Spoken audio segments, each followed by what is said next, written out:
It is a pleasure to speak at the 75th anniversary of the Economic and Social Council, the third charter organ of the United Nations.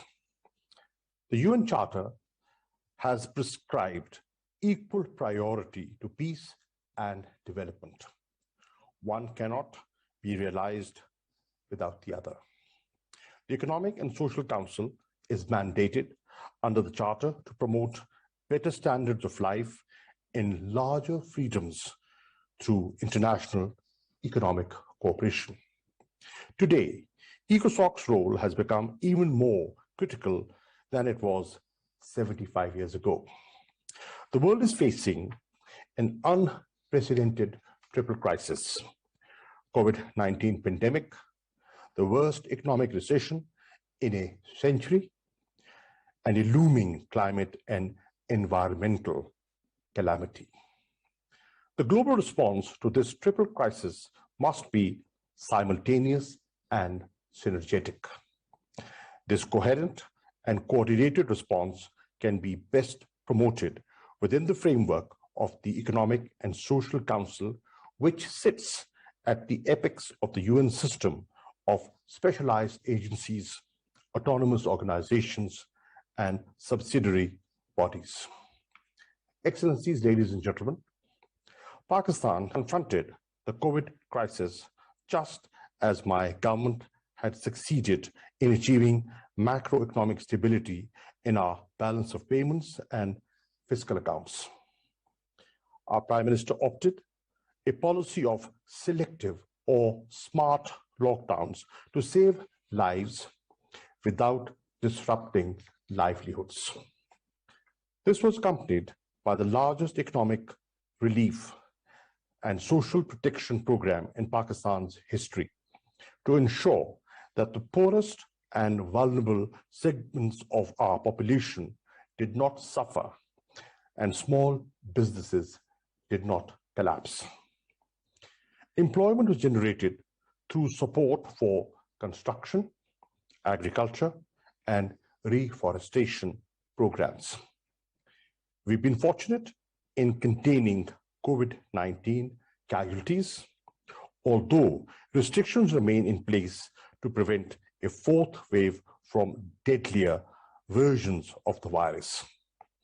Our economy is back on a healthy growth trajectory, and Pakistan's social protection program, SARS, which is compassion, is recognized as a global model. My government believes that given the massive rise in poverty and vulnerability caused by the pandemic, it is essential to incorporate a sustained social protection program as an essential component of the response to the triple crisis we are facing. Pakistan, Finland, and Costa Rica, with the cooperation of the World Bank and the UN DESA, have initiated a proposal for the universal adoption of social protection in development strategies. We need an agreed global strategy to address the triple crisis. Agenda 2030, the SDGs, the Addis Ababa Action Agenda, the Paris Agreements, and the Biodiversity Convention provide the blueprint for such an agreed global strategy. Pakistan's Prime Minister outlined the main elements of such a strategy on the 13th of July in his address to the high-level political forum.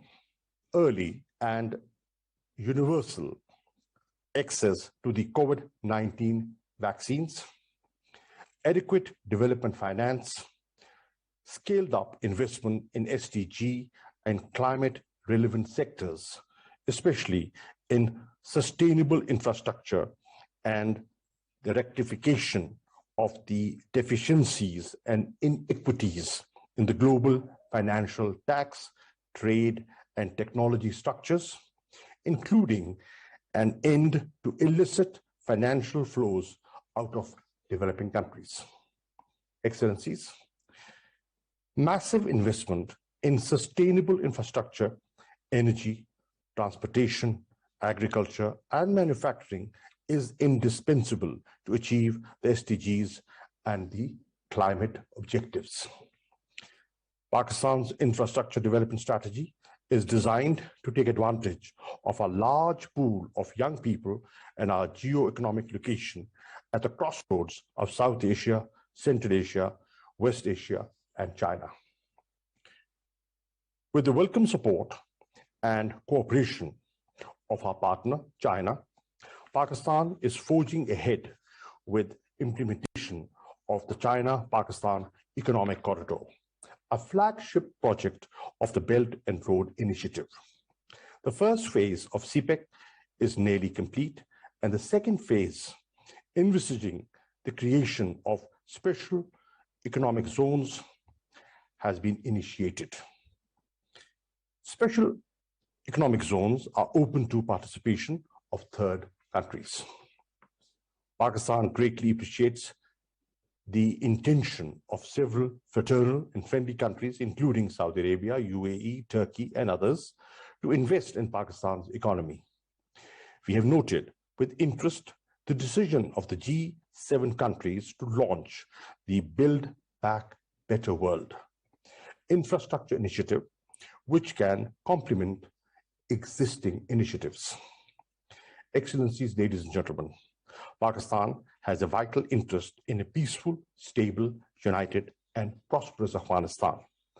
This would enable Pakistan and Afghanistan to serve as a bridge connecting Central Asia and the Arabian Sea and beyond.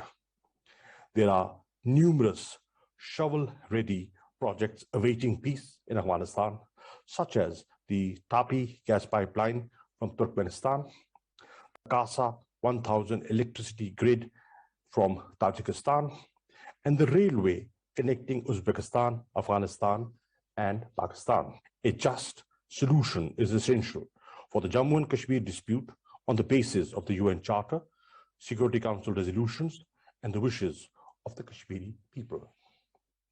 Positive steps reversing the cause of current tensions can open the way for dialogue and trade. Excellencies, ladies and gentlemen, it is said that war is conceived in the minds of men.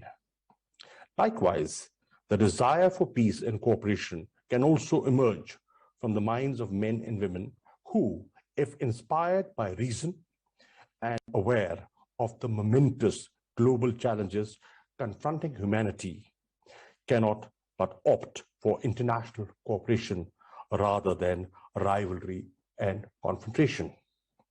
The debates and discussions of the Economic and Social Council are essential vehicle to promote such recognition of the imperative of cooperation to enable humanity build a shared future of peace and prosperity. I thank you.